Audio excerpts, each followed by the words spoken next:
आपके ऊपर इतने इल्जाम है सर, आपके ऊपर इतने इल्जाम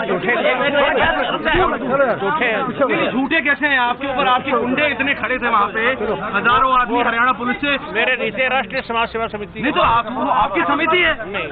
अरे आपकी समिति है बाबा। इनको गुरुद्रोही भी बोला गया है और प्रचार के लिए भी बोला गया है। आइए इस ऑडियो को सुनते हैं। मंजू बेटा, हाँ जी हाँ जी, मैनेजमेंट मेरा ही बनाया हुआ है जी और बिल्कुल जिम्मेदार भक्त है। हमने ड्यूटी लगा रखी है, जो कर रहे हैं मेरी सहमति से मेरे से पूछ कर करें। जी बोलिए। और जितने भी नामदान केंद्र खोले हैं जी बोलिए।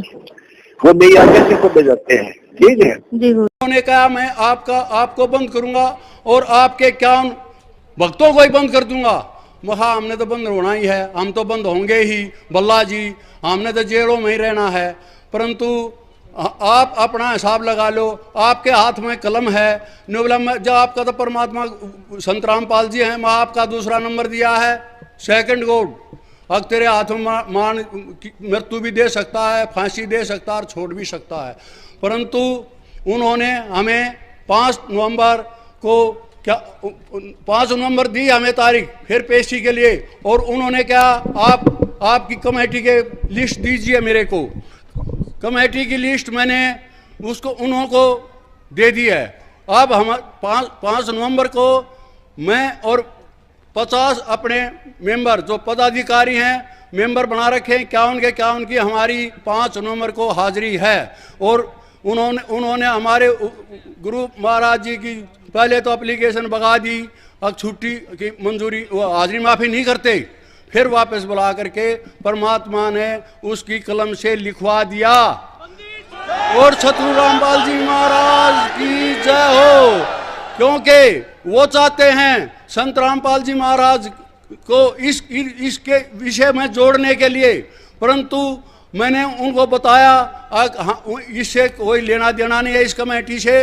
उन्होंने कहा आपने लिख के दे रखा है, हाँ ये लिख के दे रखा है कि इसका पदाधिकारी वो बनेगा जो सतनाम लेगा, नहीं कि हमें कमेटी बनाने के लिए या संघर्ष करने के लिए कहते हैं। वो हमारा काम है अर्थ 3S का, ये हमारे गुरुजी से कोई संबंध नहीं है। इसलिए हमने तैयार रहना चाहिए, कहीं भी संघर्ष हो एक बार फोन जाते ही इकट्ठे हो जाओ, और चाहे सारे जेलों में जाओ, चाहे सारों पर गोली लगो, चाहे लाठी लगो, हमें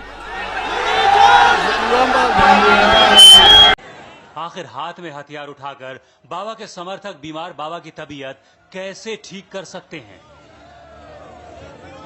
पहले इनके पास हथियार था, अब डंडा क्यों?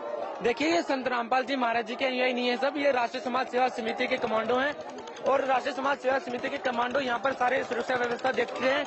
और ये पहले इनके हाथ में, आपने कहा कि पहले इनके हाथ में हथियार थे, अब इनके हाथ में लाठियां हैं। इन सभी के हाथों में पहले भी हथियार नहीं थे, इनके हाथ में पहले भी लाठियां थी।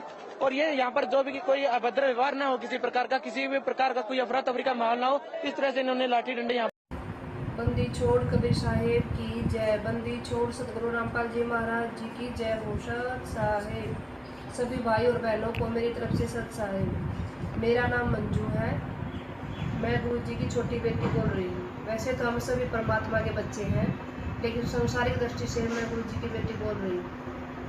आज 4 अगस्त 2014 को मैं आप सबको 2016 को मैं आप सबको ये बताना चाहती हूँ कि हम गुरुजी से सप्ताह में 2 बार मिलने के लिए जाते हैं। गुरुजी ने पवन जयपुर और संजय दिल्ली को गुरुद्रोही बता दिया है, बहुत पहले ही बता दिया था।